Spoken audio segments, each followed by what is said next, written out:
Kilala kita, casual lang, halos walang expectation. Pero sa simpleng kumustahan, napansin kong iba ka. You were steady, kind, may prinsipyo. Loyal ka kahit hindi ko hinihingi. Consistent kahit wala akong tanong. Hanggang sa nasanay na akong may ikaw sa araw-araw ko. Ang ganda naman ito, ang ganda ng ngiti, yung sa mata. Pinaplano ko na, so sabi ko 30 mag-asawa na ako, 30 magkakaroon ng pamilya.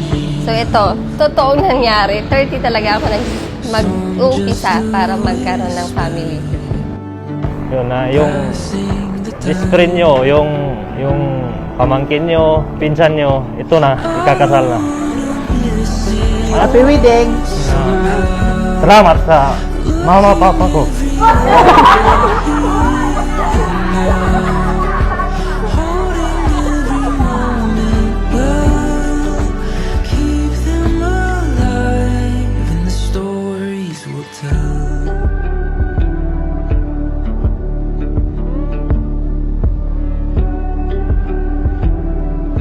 Gihilgugma kaayo tika langga.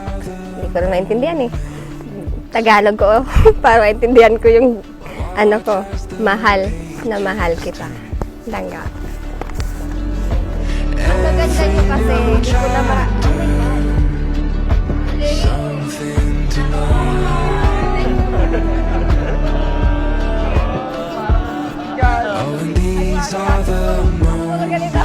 hindi pa talaga nagsisingkin sa akin. No? Parang ako kakasal, parang gano'n.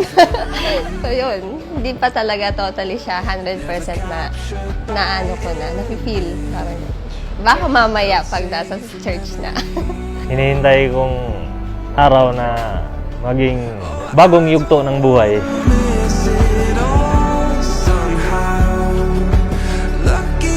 Sikapon mo na.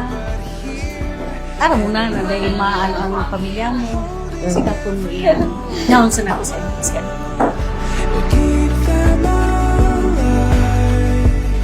Galing ng papa ko eh.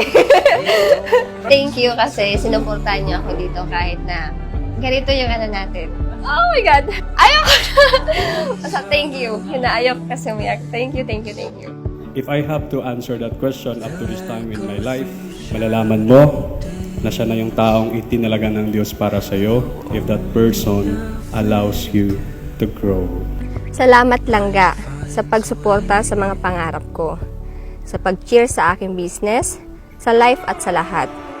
Ngayon, sa bagong yugto ng buhay na ito, hindi lang kita pinipili bilang mahal ko.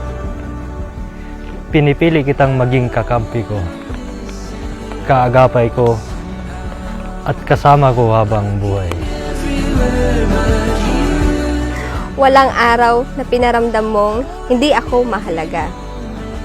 Kahit gaano kalayo, kahit ilang dagat ang pagitan natin, pinaramdam mong mahal mo ako. Panatag ako sa'yo at ako ang pinili mo. Andrea, salamat sa 7 years nating magkarelasyon at ito mantong na tayo sa pagpapakasal at tayo pa rin yung sa habang buhay. Ikaw ang sagot sa lahat ng dasal ko. Ang katuparan ng mga pangarap na hindi ko man lang alam na meron ako.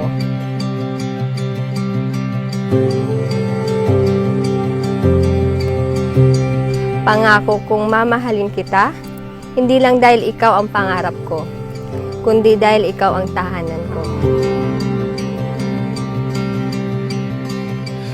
Sa loob ng 7 taon na magkasama tayo, hindi naging perpekto yung ating relasyon, pero naging totoo. At ito na tayo ngayon. Langga, nagsimula tayo sa simple lang, sinubok ng distansya. Pero pagkatapos ng 7 taon, sa simbahan pa rin ang tuloy. Naalala ko pa, palagi mong tinatanong sa akin, bakit ako? At sa totoo lang, hindi ko masagot ng isang sagot lang. At maraming dahilan yun. Pinili kita, hindi dahil sa feelings lang, kundi dahil ikaw ang gusto kong mahalin sa lahat ng pagkakataon. Sa saya, sa hirap, sa katahimikan, at sa kahit sa mga araw na di tayo magkaintindihan. This is the start of a lifetime.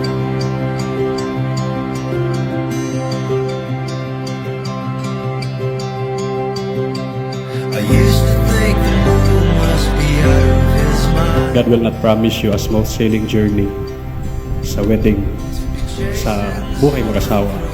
No? Kahit itanong niyo pa sa kanila. There will always be struggle. There will always be challenges. Pero hindi naman dapat doon nakatuon yung pagsasama.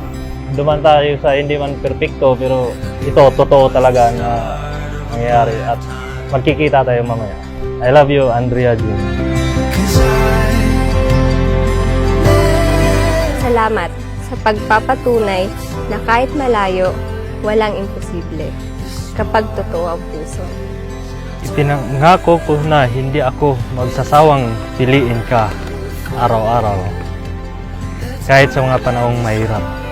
Kahit sa panahong tila nakakalimutan natin kung bakit tayo nagsimula.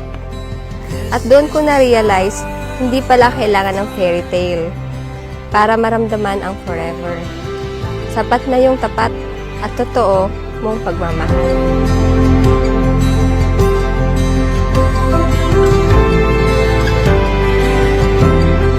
Kung tatanungin mo ako ulit, ako ngayon, bakit ako? Ang sagot ay simple lang. Ikaw, dahil ikaw ang gusto kong makasama sa lahat ng panahon. Mahal kita at habang buhay kitang pipiliin. I hope also, at that time, kayo na rin mismo ang magsasabi at magpapatunay na totoo ang kwentong may forever. Na totoo ang kwentong and we live happily ever after.